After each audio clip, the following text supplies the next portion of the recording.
Welcome to the Beyond the Bucket Show, a podcast centered around optimizing all life's buckets.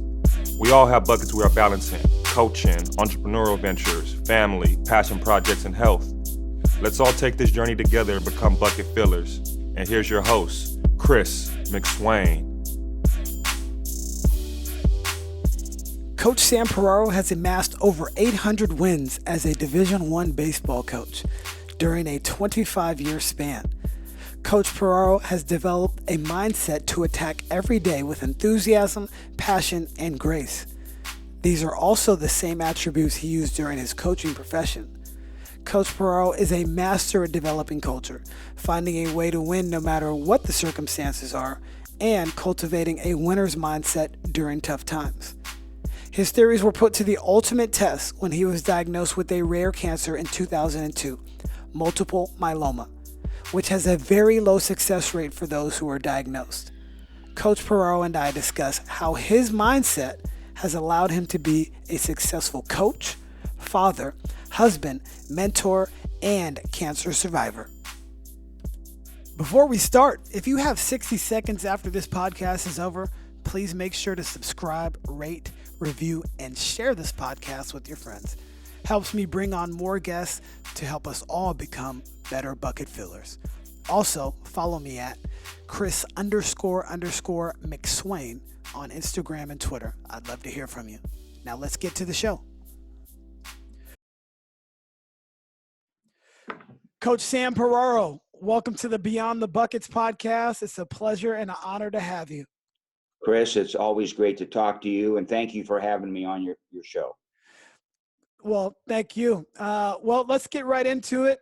You've won over 800 games at the collegiate level as a Division I baseball coach.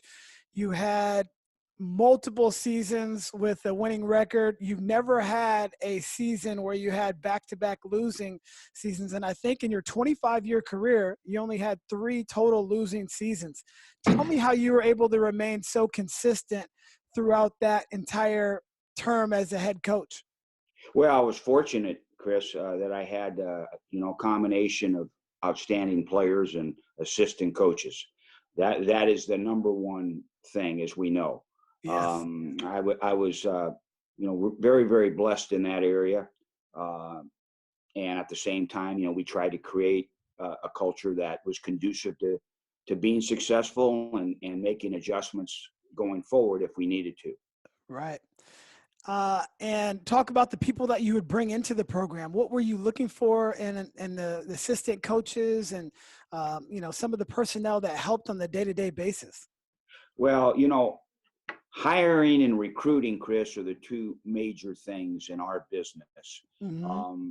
When you hire someone, you got to make sure it's going to be a good match. What I always tried to do was get people that could cover my weaknesses.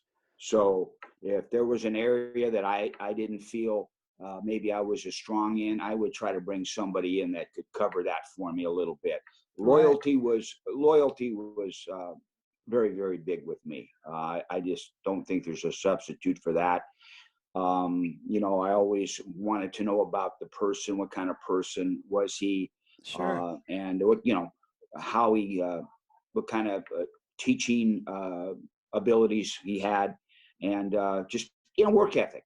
Hey, did you enjoy doing what you're doing? Because in our profession, you can't. You have to enjoy putting in the hours that it requires to be successful. Definitely. I remember, some of the wisdom that you would provide me. And as a young coach growing up, you always told me, find people that are better than you. Find a mentor. I would say that you're one of the mentors that I had in the coaching profession. And you just kept things very simple, but they were, but to master it was a complex sort of thing. Tell me about your simplicity, but then mastering it into this much bigger organism that transpired.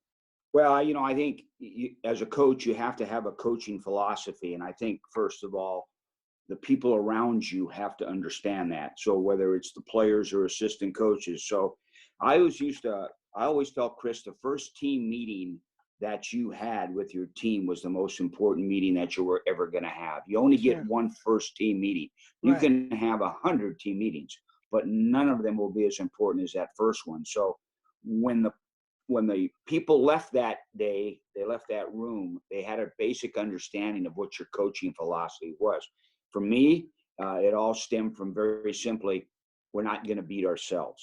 You know, we were going to, on a daily basis, day in, day out, try to eliminate things, whether it's on the field or off the field, that you would do harm to yourself. And Right. once they understood that, your attention to detail picks up, and that is Right. very significant. Also, the baseball philosophy. I wanted people around me that understood what my philosophy was. Very simply, it was five things: uh, throw strikes, catch the ball, put the ball in play, execute the basic fundamentals, and eliminate pre-pitch mistakes. That's Yeah. it. Simple, but not easy. Right. Simple, but not easy. So I love the philosophy on don't beat yourself. Tell me a little bit more about that as you've applied it to not only coaching, but also into life. Well, what you preached every day to your people, the people around you. I would tell the players. I said, "Hey, listen. Let me ask you guys this: how many of you left your door unlocked today? How many of you Ah, misplaced your wallet? right. How many of you forgot your textbook going to class? How many of you forgot to, uh, you know, lock your dorm room? Whatever it was, we tried to make that a cognizant, everyday thing, a checklist, so to speak, Right. where they had covered all the minor details, they had taken care of things, where they just got used to doing the little things Right. correctly, and that coaches were accountable for that as well. I expected our coaches to take notes in coaching meetings. Uh-huh. We met every Monday morning, and they had to have notebooks and take down notes. Yep. I asked my coaches to speak to the team. Um, Once they proved to me they were capable speakers, Sure. it was one of those things where there were times when I would tell a young coach, "You're not ready yet. You know, Right. you're not ready to address the team. So I want you to take a little bit more time, practice, Hmm. because the players deserve your very best every day. You're trying to do the best for them every day, so you owe them a lot." Definitely. I love the checklist, and it's something that I've taken from you as well. Um, when we go on the road, you know, do you have? And I start from the bottom. Socks, shoes. How many pairs of shoes do you have? Because if you blow one out in the game, well, you better have an extra pair. So Yeah. always bring, even if it's not the team shoe, you have an extra pair. So if something goes wrong, you have it. And then you go all the way up. Your undergarments. Your short sleeves or long sleeves, whatever you like to wear. Jersey. We have 4 jerseys, so make sure that you have each one of these things in place. Everything you need to prepare yourself, because that's exactly what your point is. Don't beat yourself. And you're Hmm. exactly going to beat yourself if you don't have this checklist in place. And I think that's a beautiful way to live your life. I love the fact that, hey, did you lock your door? Did you forget your wallet? And then they start thinking, well, in the actual game, if I blow this ground ball, or I drop a fly ball, whatever it may be, that's going to significantly deter us from getting to what our goal is. And that, I Hmm. think that's going to transition to one of the next things that we talk about, which is find a way to win. I mean, I know that's one of your great philosophies. It sounds simple, but it's so complex. Tell me about that find a way to win philosophy and how it's applied to your coaching.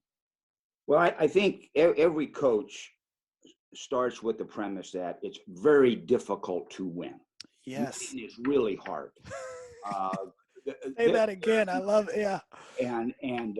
that was something that we just always talk to our teams about, saying that you know when you play against somebody, you have to assume that they are doing the same things we are, and Sure. they want it as badly as we do, and Yep. there has to be something that gives us an edge.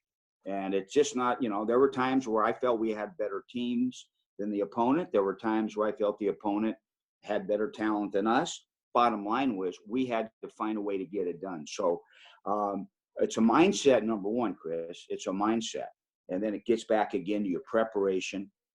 Preparation's everything. You don't fall out of bed and then just put your uniform on and go play. Mm-hmm. You have your practice over the course of a week or a few days. You've gone over reports. You've gone over assignments. We game plan. People think baseball, you game plan in baseball as well. Right. But you do need a plan B, because the game plans do not always go, the way you wrote it on a piece of paper, as you know, as a coach. Right. Yeah, So, I think Mike Tyson's philosophy was everybody's got a game plan until they get punched, right? And so if you do get punched, all great coaches, all great business people, all great just human beings know that, if I lose my job, well, what's the next plan of action in case that actually happens? No doubt about it. And the finding the way to win was, if there are four possibilities in a game. Mm-hmm. You play great and you win. Yes. You play poorly and you win. You play great and you lose. You play poorly and you lose. Right. And we always tried to explain to our players that we had to distinguish number 2 and number 3. That it was okay to play poorly as long as you found a way to win. We could deal with that.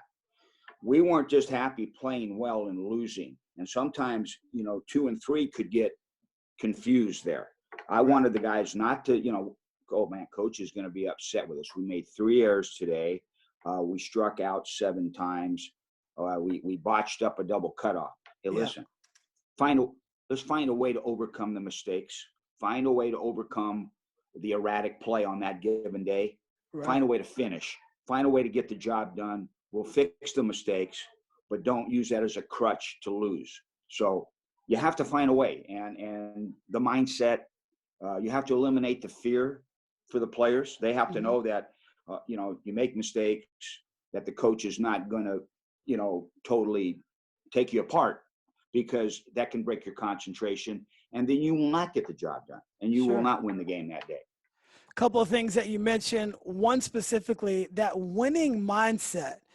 Can that be taught to players? Is it directly derived from the head coach and then it blossoms from there? And how did you come up with your winning mindset? Because you have one of the best all-time mindsets that I've ever had an opportunity to speak with. Well, thank you, Chris. But, in our recruiting base, we wanted people that had won before. So, when we would do our studying of these players, and guy would have these great numbers, hitting 420, ERA 2.7, but never been on a team that was 500, never was on a championship team. I would put those aside, and I was more interested in finding out more about the players that played in winning situations. Right. And I just felt that they were going to make the transition for us a little bit easier, because when you ask, can you teach winning? I think we all want to win. I've never met anybody or I competed against somebody who didn't want to win. But why does somebody win and why doesn't somebody win? And that's where the mindset comes in. And it's how you go about your business on a daily basis, the sacrifices you make. And if you can get people around you that have already done that, they've already experienced that, then you have a leg up. Right. And it's going to be an easy transition. And that also goes for the coaches. So the assistant coaches I would hire, I wanted guys that have been around head coaches that were really successful, and they were used to being in winning situations, because then when I would make my demands, to them it was no big deal. Right. Now you've taken that mindset on the field as well as off. I think it was in 2002 you developed multiple myeloma, which is a rare cancer that only a small percentage of people get, and more importantly, only a very few are able to beat it. And you got it, but you've also beaten cancer. Tell me about your mindset when the odds were really against you, and specifically some of, I already know your mindset, but I'd like the listeners to understand what that was like. And then when you got down, when there was days where, in our pre-call, you mentioned, in tears, and Mm-hmm. not because you were feeling pity for yourself, but just because you wanted to live life. So explain, get into cancer and how you were able to combat that and beat that with that winner's mindset that you have. Well, I was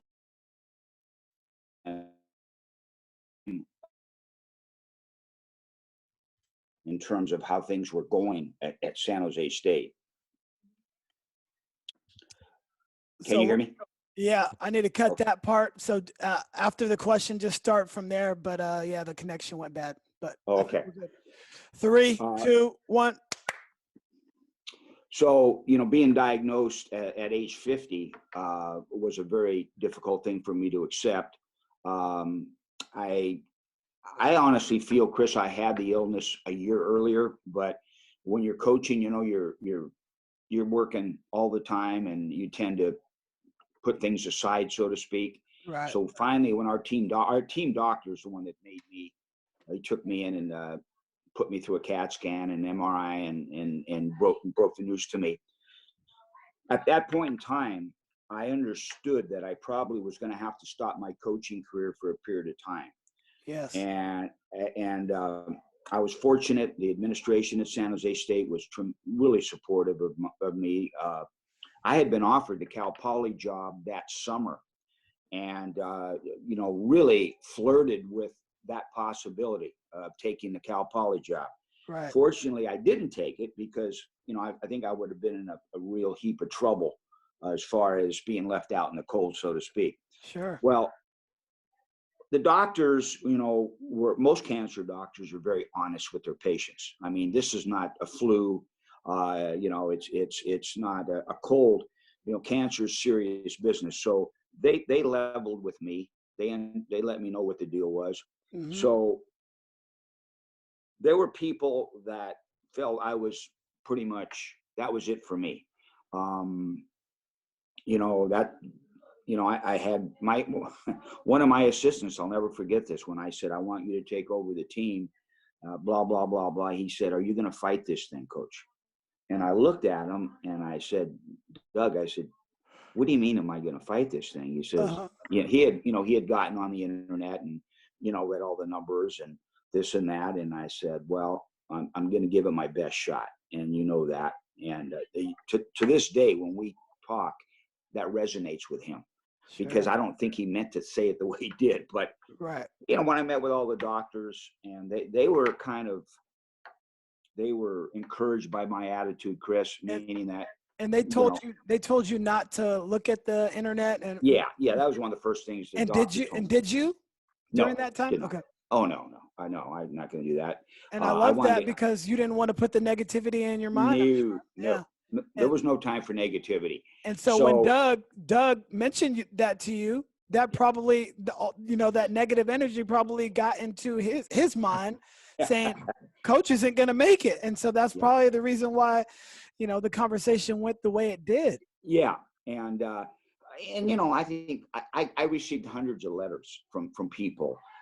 Some were multiple myeloma patients, because it got into the newspaper. I didn't want it in the paper, but it got in there, and I got hundreds of letters, and great letters, and of course you need that positive energy and feedback. Right. My family was magnificent. Obviously, I had a great family. I got lucky. The doctors I had were tremendous. And I had this one doctor in particular, and Dr. Rubenstein. I'll never forget this. He said, "Coach," he said, "listen, you got a tough constitution. Um, this is a hard deal, but, if you follow instructions and you catch a break, if we can catch a few breaks here and there might be some light at the end of the tunnel." Right. Well, that was encouraging to hear. And, the break I got was when my brother turned out to be a perfect match for the bone marrow transplant. That was a big break. And I looked at it, I said, "Hey, there's a break. Now Wow. we've got to take advantage of this now." And the path was long. I missed 16 months at San Jose State. I missed over a year and a half. But I had a fight to. I had to win a fight, so to speak. So every day I went about my business. I kept a diary. I tried to keep a good attitude. There were days where you are down, especially when it rained. I can remember days that it rained. It could be depressing. Right. And but then I fought myself out, and just tried to keep as good attitude as I can. There again, try to find a way to get over this thing. So every time I would take, steroids, chemotherapy, whatever it was, I was saying, hey, this stuff that's coming in, this is magic. This is magic stuff. Right. I remember talking to the steroids. Hey, do a job for me. Let's go. Get in there and do your thing. Right. Always coaching still. Just coaching anything I get my hands on. Yeah. And of course, a lot of praying. But when I was starting to get through it, the doctors basically advised me not to coach anymore. The doctor said, Coach, you can have a good disability and this and that. You're in good shape financially with this. Hey, no more stress in your life. You don't need any more stress. Right. And he made a really strong plea to my wife, and me, hey, but I wasn't ready quite to give it up. Right. Wow, what a beautiful story. I'm so glad that you're still here, and you're able to share all the knowledge that you have. You've been coaching about 46 years now? Yeah, 46. I just missed that 1 year. I missed that 1 year in 2003. Wow. Yeah. And so you started off right after your playing career and have an opportunity to coach at San Jose State. I believe that was the freshman team, correct? That's correct. And you spent a couple years there. How long were you there? I was the freshman coach for 3 years. Then I was the number one varsity assistant for 3. So I was there 6 years while I did my graduate work, got my degree, graduate work, started my master's. So right. I spent 6 valuable years at San Jose State as an assistant coach. Right. So great. You got in at a young age, and then you got an opportunity to be a head coach at Mission College. Mm-hmm. And tell me about that. Well, that was a unique job because the school was opening up. There were no, there wasn't a field. When I went out recruiting that summer of '79, what I did was I went to every field that was hosting games. So I can remember going to Powell Stadium 2 or 3 nights a week, going to Central Park in Santa Clara 2 or 3 nights a week, went to City College, went to Washington Park. I wasn't married yet, so I was just gone every night. And the thing was, every time I went up to a player, let's say a Wilcox player, a Buxer player, a Santa Clara High, they never heard of Mission College because there was no school. Mm-hmm. So I spent that entire summer just trying to let people know there was a school and there was going to be a team. Mm-hmm. And I ended up getting 28 people to show up to our first meeting. So we had 28 players at our first meeting in September of 1979. Wow. And so you had some success there, and there was an opportunity. Your former coach and former mm-hmm. boss was getting ready to set up his retirement, and he reached out directly to you asking, if you would like to take over the program, and he would help you through that process. So you come into a new situation.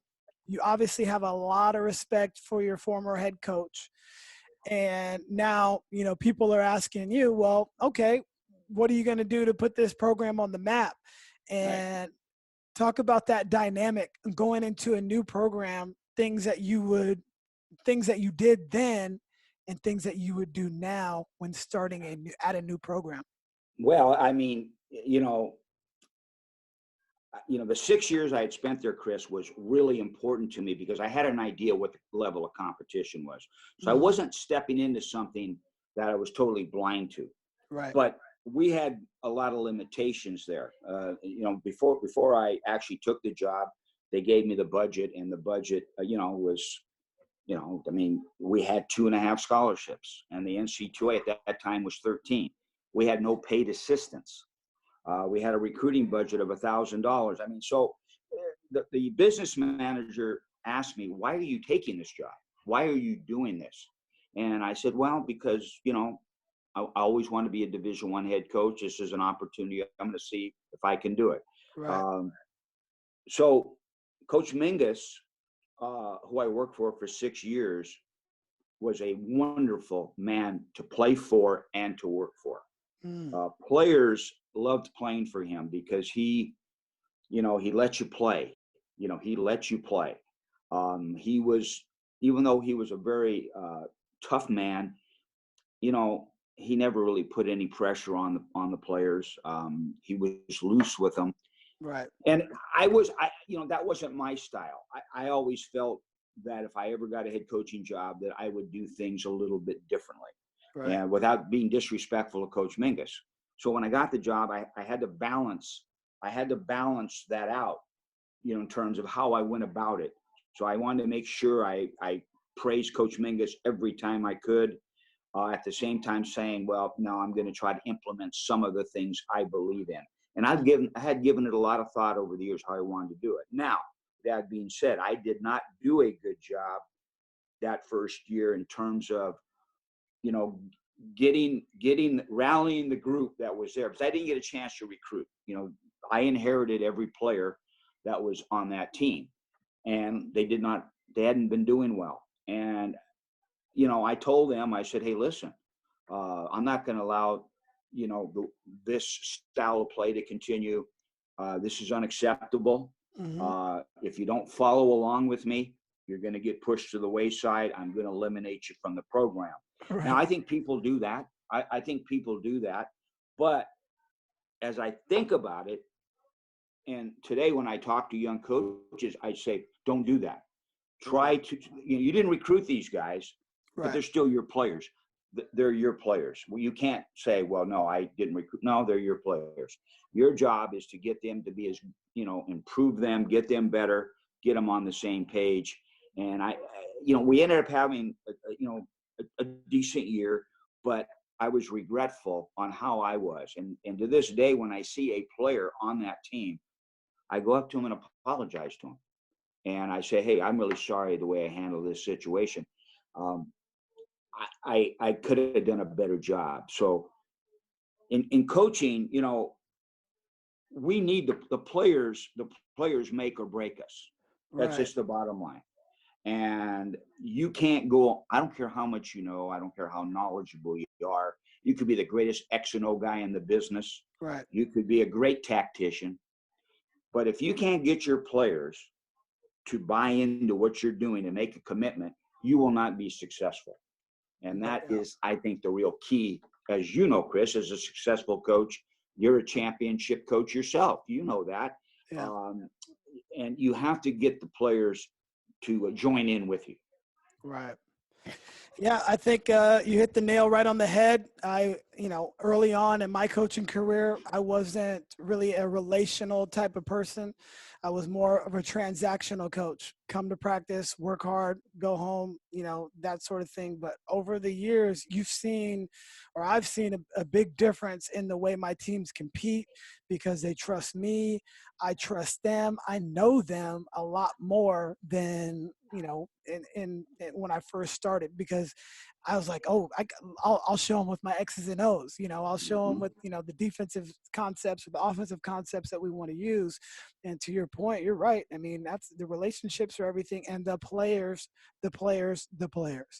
That has to be at the forefront of anybody that's a head coach. Understanding how to connect with them is going to ultimately help them on the court or the field or wherever to be more successful, and getting them to do or buy in to what you're teaching. You gave me some really good advice several years ago, and I don't know if you remember this or not, but you said, give me your coaching philosophy in 2 words. And at that point in my coaching career, I wasn't ready to answer that. And you said, well, I got one for you. And it's change behavior. And that's ultimately what coaching is. And I've always kept that in the front of my mind when I'm coaching. How were you able to change the behavior of these players? You just come into a new system, and how long did it take? What were some of the heartaches along that way? Well, we always want to win right off. I don't think we've ever taken a job and said, well, we'll get beat up for a couple of years, and then by the third year we'll win a few games. That I've always felt that no, we got to find a way to be competitive right now and not make that an excuse, right? And because at the end of the day, nobody cares, Chris. They don't want to hear your excuses. Nobody cares about your excuses. That's just how the business is, right? Yeah. The first thing somebody asks you is, did you win? They don't ask you, did your players have fun? Right. I don't care who you run into. Did you win or did you lose? Okay. So there's significance to that. Modifying behavior, changing behavior is very difficult because, you're dealing, I was dealing with, 18, 19-year-old kids. So when you're in a chemistry class and you could be a Nobel Prize teacher, you present all this information, but you flunk half your class. Half the class gets an F. Mm-hmm. Chemistry teacher could care less. Right. He presented his information. He taught his lessons. Students didn't get it. He's not there yelling at them. He's not there challenging them. He's presenting the information. He is a teacher. Well, in coaching, teaching is very important, as we know. Mm-hmm. But you have to get people's attention when you coach. Right. It's all about getting somebody's attention. Where they're actually, they can hear you, but are they listening to you? That was always something I would say. I'd say, I know you can hear me, but are you listening to me? Okay, there's a big difference there. That's it's like seeing and watching. Yes. Did you watch the game or did you see the game? Yes. Okay. And I used to tell my assistants that don't watch the game, see the game. Right. And these are the little things that mean so much. And so getting back again to what we're talking about, the changing behavior is a constant daily, where you are demanding attention to detail, not taking your foot off the accelerator until you start to see subtle change. Subtle change starts. So let's say you have somebody that shows up right at 2:00 for the team meeting or the practice, and you want them there earlier. But, generally speaking, never done that before. He or she has been, hey, it's 2:00, I'm on time. Well, Spartan time was 15 minutes before. That's Spartan time. If you ran into one of my players right now, played for me 40 years ago, and you said, what's Spartan time or what's mission time? They'd give you the same answer, 15 minutes before. Right. Well, that's where you start to see subtle change. So that person who'd been walking in 2 minutes before, they're coming in 10 minutes before, then 12 minutes before, then ultimately 15 minutes before. Right. So it's a constant expectation, in other words, I used to tell the guys, you're not going to get me to say uncle. You'll say uncle before I say uncle. Mm-hmm. I will not back off and allow you to do something just because you think that I'm going to forget about it at some point. Nope, it's not going to work that way. So there again, guys, and having leadership on your team certainly helps. Your assistant coaches really help there because they look up to a guy and say, hey, you know what, you better figure this out. Right. You better get this figured out because he's not kidding. Okay. So that's the process. And remember I said it's simple, but it's not easy. Right. And as a head coach, this, you go home at night and you're tired and your wife might ask you why you're tired or, and it's hard for you to explain it. Right. Because you've invested so much energy and time to your players because you're literally trying to change each one. It's like children. You're trying to change their behavior. A parent is a coach. Yeah, every day. Every day. Every day. So that's why this relationship, the chemistry teacher doesn't have that relationship. The English 1A professor does not have that relationship, but the coach, he does. Right. And so I would say that changing behavior is ultimately creating the culture. No doubt. And there again, once you've created the culture, it's almost like a tribe. You know, we always used to say we want to be a tribe where Mhm. kind of everybody's on, they're on the same wavelength. Everybody understands what's expected of them. They understand what the standards are. We haven't used the word standards yet, but Chris, we were big on having a standard for Right. everything we did. So our GPA, we had a standard for academics. Right. We expected our people to be at a certain level there. We had a standard of how we dressed. Okay, so when we traveled, we were in coat and tie. We traveled in coat and tie. That was a standard. We were clean shaven. Our hair. Guys had short hair. It was just a requirement for our program. Okay, Right. and I used to have players ask me, "Well, coach, why can't I keep this goatee?" Mhm. And I'd say it's a great question. I said, but the answer very simply is this: is that we have to make sacrifices to be part of a team, be part of an organization. We make sacrifices. The more sacrifices you make, the more you're involved and committed to the group. And Wow. that's how we went about it. Yeah. So all these standards, all this culture, all this changing behavior leads you to probably your biggest coaching accomplishment in 2001, was it? Went to the College World Series? 2000. 2000. Okay. Mm-hmm, And, mm-hmm. this process finally starts to pay dividends. And, you go through the regionals, super regionals, and you get this great opportunity, Mm-hmm. which not many programs are able to accomplish. Like that, it's such a big accomplishment, especially in the area that we are in San Jose.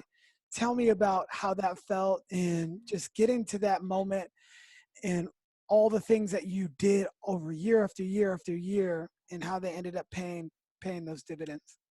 Well, we had some teams. I had a team in '89 that was a nationally ranked team almost all year long. They were a 40-win team. 1990, we had a 43-win team. We were actually ranked as high as number 4 in the country by Sporting News. Mm-hmm. But in league, we finished 4th. And in the league we were in, which included Fullerton State, Long Beach State, Fresno State, Irvine, Vegas, it was a high-powered league. Mm-hmm. And you had to finish higher than 4th. We came in 3rd actually twice, but they only took 2 teams. So getting into the NC2A was really difficult. And we Yeah. had several teams that were worthy of that, but we didn't get in. They always kept the West down to probably 11 or 12 teams when there were probably 15 to 18 worthy teams. So it was Really? Okay. heartbreaking there. We once again in '97. This was I almost an entire freshman team, freshmen and sophomores, came in and won the league in '97, but got beat in a postseason tournament that knocked us out of the NC2A. Heartbreaking, but it got some of these guys this experience. Mm-hmm. By 2000, these guys were really battle hardened. In other words, they had traveled, they'd gone into Fresno and swept Fresno, they'd gone into Rice and beat Rice. They had gone on the road and beat people in very tough venues. Right. So we could see, we as a coaching staff, we could see that they had the right stuff. They weren't intimidated going in. You take your team into Mitty's gym. That's going to be a very difficult situation. Mm-hmm. And baseball is no different. That hey, this is going to. Well, we started to learn how to win in those venues. So when we got picked to go, they sent us to Baylor, and Baylor, Florida was there, Baylor was there, Southwest Texas, I believe. Well, the Baylor had lost 2 home games the entire year there, 2 home Wow. games. They were 33-2 at home. So we knew that was, that would be a tough matchup for us. We drew Florida. Florida under Andy Lopez, had won the national championship 2 years before. We opened up with them, and we beat them 3-2. Now, everybody was shocked to death. We weren't shocked because we had played the game that that we played all year long. Right. It was just 9 innings, and I felt we handled them. I thought we should have won by more. The biggest break we got, Chris, was Baylor ended up getting beat that night by Southwest Texas. Southwest Texas State was fair, but they had a pitcher that threw 100 miles an hour. And he went out and shut Baylor out and put Baylor in the losers bracket. And now we played Southwest Texas. And if we win that, we're in the driver's seat. So we went out, handled Southwest Texas. Florida eliminates Baylor. Baylor's out. So they lost 2 games the entire season at home. At home. The regional is at their facility, and Correct. they lose 2 games in that time Just period. like that. So we smelled an opportunity. Wow. Now we smelled an opportunity, but Florida was really good. On that team, 6 major league players. But they had how many? 6 that eventually went into Major League Baseball. And they had to beat you 2 out of 3. Twice. They had to beat us. They had to beat us 2 times in a row. So we play them. We play them the next day, and there again we're controlling the game. We go into the bottom of the 9th, leading 8-5. So we're getting pretty excited. 2 outs, nobody on. They score 4 runs and walk us off. No way. Beat us 9-8. Oh my goodness. And our guys, to say they were devastated as a coach, maybe you've gotten beat by a buzzer beater. You know what I'm saying? Yeah. I mean, it's a very painful. It's a painful deal. Yeah. And when your players want to win, you could tell how much it hurts them. Well, these guys were literally, we couldn't even get them out of the dugout. They were just emotionally destroyed. They were. And I remember had to go to the press conference, put on a good face, meet with them that night. Oh my God, I'll never forget the looks on their faces. And I can remember saying, and plus we didn't have any, we were out of pitching. And I told the group, I said, hey, listen, we'll probably break the game up tomorrow. I'll call the pitchers tonight once I figure it out. But you have to believe that we can win this game. You've outplayed everybody here. You give them that talk that we all do. Yeah. Well, I literally didn't know who in the heck was going to pitch. So what I decided to do was go with this left-handed relief guy who had never started a game. He had been a setup guy for us the majority of the year. He pitched a total of 21 innings. So what made you decide to go with him? Well, because he's an off-speed guy, and the University of Florida was just tremendous fastball hitting team. They were just a really good fastball hitting team. And so we were going to try to maybe throw them off a little bit by throwing a guy, Jared probably threw the ball. He was probably 78 mile an hour fastball. He threw a changeup. He had a nice backdoor breaking pitch. He had an assortment of off-speed pitches, and he had a funky delivery, low 3/4, almost sidearm. So I called him about 11 o'clock that night, and I said, hey, can you go 3 for me tomorrow? I want to see if I can break this thing up.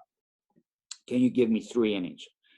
And he says, I'll be ready, coach. Okay, so to make a long story short, he goes the distance and pitches a 4-hitter, and we win 3-1.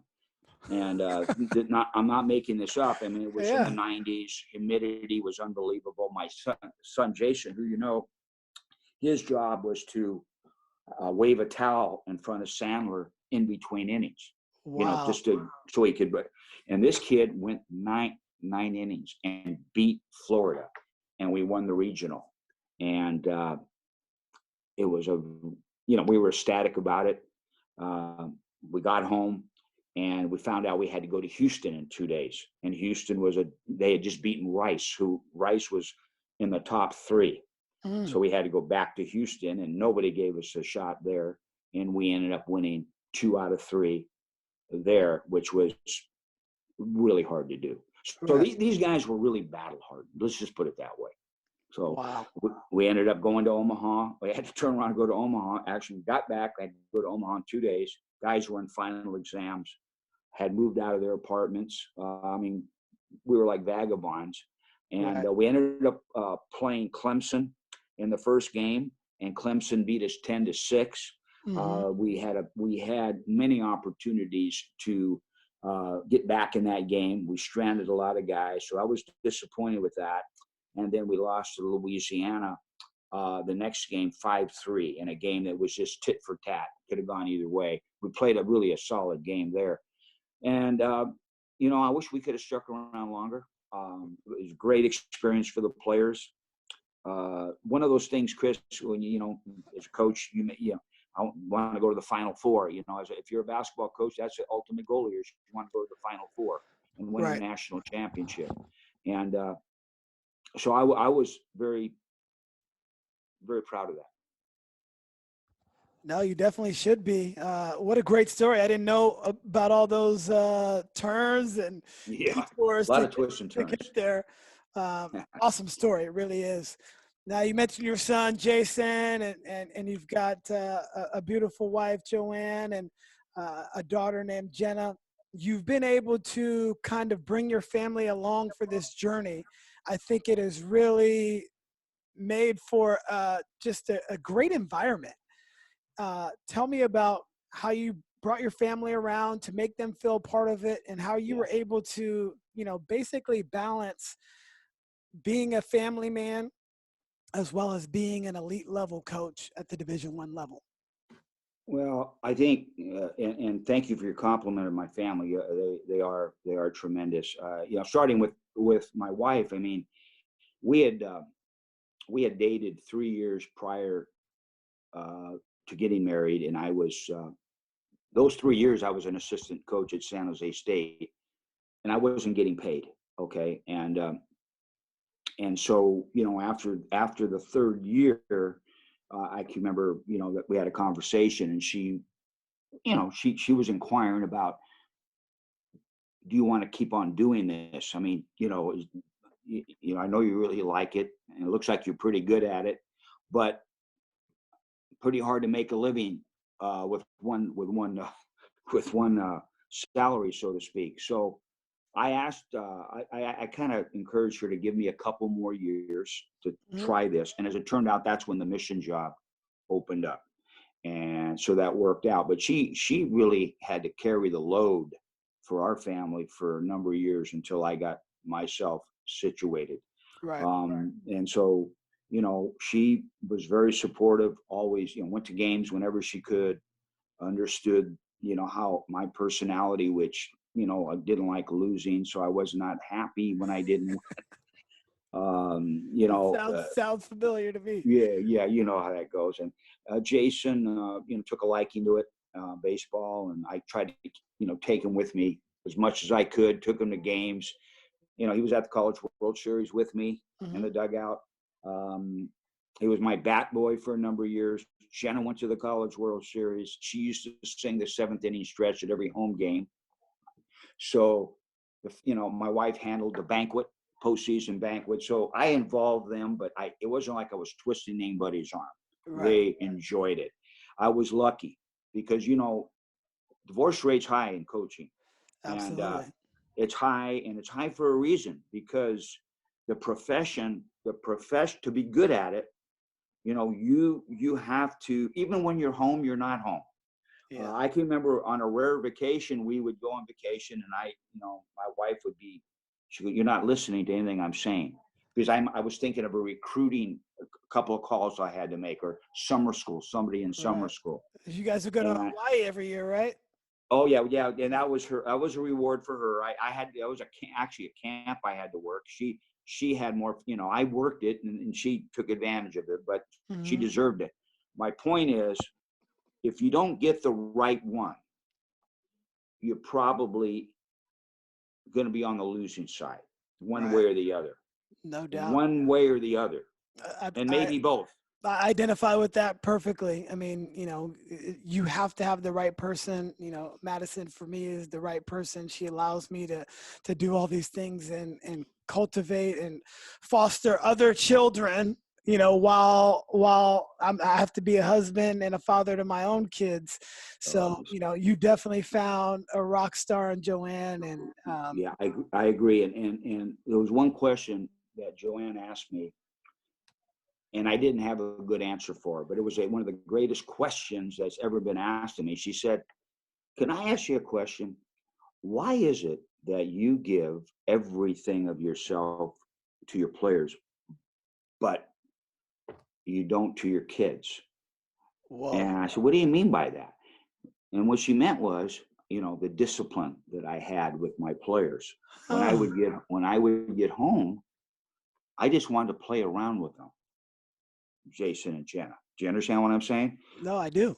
I did not want to go out and reprimand or scold or punish because I had been doing that all day. Yep. I had been doing that all day, and she knew that. And that's why she said, "Well, why can't you do that when you get home and make the impact with your own kids?" And I just said, "Well, I just kind of want to enjoy these guys." Right. And I go, that's the best answer I can give you Yeah. because that's how I feel. So those are things you have to consider because you might be, who knows, you get home at night and maybe somebody had a bad practice Yeah. and you feel you want to get on the phone maybe and say, "Hey," and it's like, "Who are you talking to?"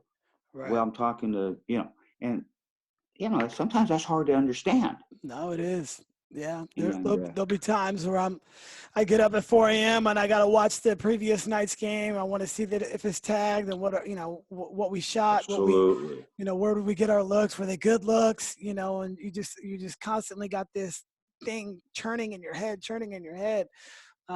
So I definitely identify. One thing that I've always tried to do is when I get home, I try to just decompress it. So if I got to make that call, I'm going to make it in the car, in the garage before That's I right. step That's right. in. Because when I step in, I don't want my son and my daughter seeing me on my phone the entire time. Yeah, yeah, exactly right. I want to be present Exactly. with them. And it sounds like you were able to do that when you Yeah. got home. Well, no, and you have to be sensitive to that, and it works both ways. It Definitely. works both ways, and it's and there again, there was an unwritten rule in our house was that Joanne, we never entertained. She didn't plan anything on weekends. Now Oh, think yeah. about that. And she learned that at an early stage of our relationship when I was an assistant. And she liked to put things on, and I'd lost a doubleheader up at Cal. There again, I was an assistant, not a head coach, and I was just rotten company the whole night. And when everybody left, uh, she really nailed me to the wall. I mean, Yeah. and said, "Man, what's your take here? What are you all about?" And Yeah. I said, "Well, you're going to have to understand this. I mean, well, you're not the head coach. You're just the assistant, and you're not being to make any difference." So I think that resonated with her a little bit, Chris. Right. That example, that we take what we do seriously. We take it personal at times because when you put a lot of time into something, you don't want somebody saying, "I don't think McSwain's team practices much against the press. They sure Right. don't look like it." I Yeah. mean, that would hurt you, right? If Absolutely. Yeah. And No I felt doubt. the same way. I felt the same way. If my team played poorly, I was fearful that somebody would say, Piraro really, he's not coaching these guys as well as he should. Right. You might as well just shoot me. You know what I mean? Right. So that's just the pride we have in what we do. Definitely. Well, I know we can do this for hours upon hours. I'm going to wrap it up here. But before we do, you retired from San Jose State in 2012, 2012. took a couple years off. One of our good friends, Eric Ostrowski, athletic director at Willow Glen High School, gives you a call and says, "Hey, coach, I'd love you to come coach our baseball team."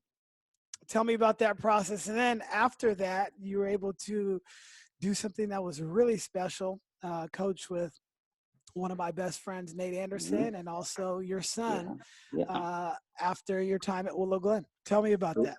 Well, a lot of fun, but you're right. Getting back to Coach Ostrowski, Chris, he contacted me. We met 2 or 3 times because I didn't want to do it. I didn't feel I could do it for him. And he just told me, he said, Coach, he said, listen, just don't hit anybody. And I mean, he was basically telling me, Yeah. don't worry about this. Don't worry about that. Right. So I spent 4 years there as a head coach, and I had so much fun coaching those guys. And And by the way, you guys won a lot. You won 75% of your games there. we were pretty good. We ended up being the number one seed actually in the open division. Our last year, we won 2 championships in a row. And they were good kids. They weren't great players, but they did everything we asked them to do. We had a great time. Joanne retired from PG&E, and then when she did that, I stepped down at Willow Glen. And then I went over to Los Gatos and worked with Nate and Jason, and I had a tremendous time there. Nate did a great job at Los Gatos. He did.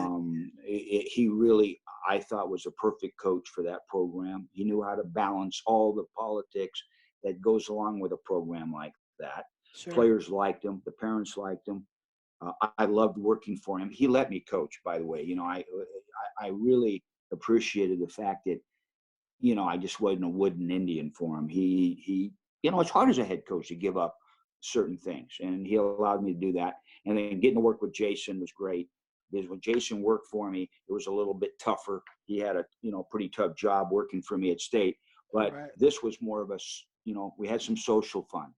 And this year, Chris, I was at Lincoln helping my brother until, we got shut down. So That's where I'm at now in my career. I'm trying to have fun while I'm doing this, while still helping people. Well, you've definitely helped a lot of people along the way. You're friends with a lot of people in the coaching industry, and not just baseball coaches. You're friends with football coaches. I know, one of your best friends, Bob Burton, was a tremendous coach in his own right. Coached a number of years at the junior college level and coached Division I basketball as well. Tell me about these relationships you've cultivated, not just in the baseball community. Chris, I love talking to coaches. I love talking to you. Yeah. I'll go watch games. I went to a couple of your games. I go to Willow Glen. I go to West Valley. I just like going to games, and I like talking to coaches. Bob Burton is a fascinating. Him and I have a lot in common in a lot of things, and Bob has influenced a lot of people in his career. So we have coffee every week. At least we were until recently. Right. And I want to hear about his philosophy. I want to hear about how he does business. I'd want to know how you do business, because we're always learning and coaching. Yeah. We're stealing all the time. We're taking information. Oh, that's a great word. I had a glossary at Willow Glen. I had a glossary of 20 terms. 20 terms. And the boys had to know that glossary inside and out, what each word meant. And I would ask them. And a lot of those words dealt with, technique. It dealt with strategy, whatever. But I found that was a great way. And I shared that with some coaches and found that they were doing a lot of that themselves. They started to do that. They put together a glossary for their team. I emailed my players at Willow Glen. I didn't talk to them after the game. I'd get them together and say, okay, tomorrow, blah, blah. But I'd email them in the evening and review the game. And then they had to get back to me and say, they had to read it and then get back and say, got it, coach. Then I knew that they read it. And everybody did. They always did. But here's the kicker. I knew the parents were reading it. And I used that for my advantage. So anytime I emailed them, it was always professionally done. I made sure I took my time, no bad words, no negativity. Now, if we played poorly, I might say we didn't play up to the standards of Willow Glen baseball. Okay, these things here were not executed properly. We're going to have to fix that. If we did well, we made sure that was out there. Well, sure enough, parents read that. At the end of the year, they'd come up to me and say, Coach, we really enjoyed your emails. And I'd say, well, they weren't for you. They were for your sons. But I knew they were reading them. You see what I'm saying? So there again, I share that with coaches now. And I know coaches that are utilizing that. So that would be a game summary that Game you would summary. send directly to and it's funny because Nate and I were talking maybe like 3 weeks ago. Well, I got him to do it. And we're talking, we're coaches, and he told me that was something that he was going to be doing during this quarantine, is pretending that the games were actually happening and sending updates to everybody so they can still feel a part of that team. Those seniors that don't get to play this year now get to feel, hey, so and so hit a 2-run home run in the 7th inning to win us the game. What? That's fascinating. And I don't know if that's a lot of work, right? Especially he's taking care of 2 kids, but that is, that's what we do this for. And I'll end it like this: one of the best times I've ever had in my life as a coach is watching the 2015 NBA Finals at your house. Jason invited me over. Yeah, we had a good time. Coach Bob Burton was there. I didn't know he was going to be there. And it was such a treat because, I feel like I know the game pretty well. And then I listened to him talk a little bit, and he's like, now watch this. Here goes Draymond down there. And you were loving it because you would say, Coach, what do you see? And I would absolutely. Got a good memory, Chris. That was a fun time. I think Clint was there. Yeah, Clint might have been there as well. Yeah, and Joel. I think Joel might have been there. Yeah, it was a great time, great food. Well, that's Chris. It's always good to talk to you, and you're doing a magnificent job in your not only in your company that you have, but at Valley Christian. I know that people talk about the job you're doing over there, and I see things going up the ladder for you in the future. And if there's anything I can do for you, you make sure you let me know. Okay. Thank you very much for the kind words. And I really appreciate you. This is going to be an awesome podcast, and everybody's going to find out the wisdom that you have. Last thing, is there any way that people can follow you or, to reach out if they have questions? I don't do Twitter. I'm not a Twitter person, but any coach can call me, email me. Feel free to, my email, coach p18@sbcglobal.net. I'm always willing to communicate with any coach on any subject. Maybe I can learn something in the process. So go ahead and encourage that to any of your listeners. Okay. Great. I'll put that in the show notes. Thank you again, Coach. Okay. Thank you, Chris. Good to see you now. Take care.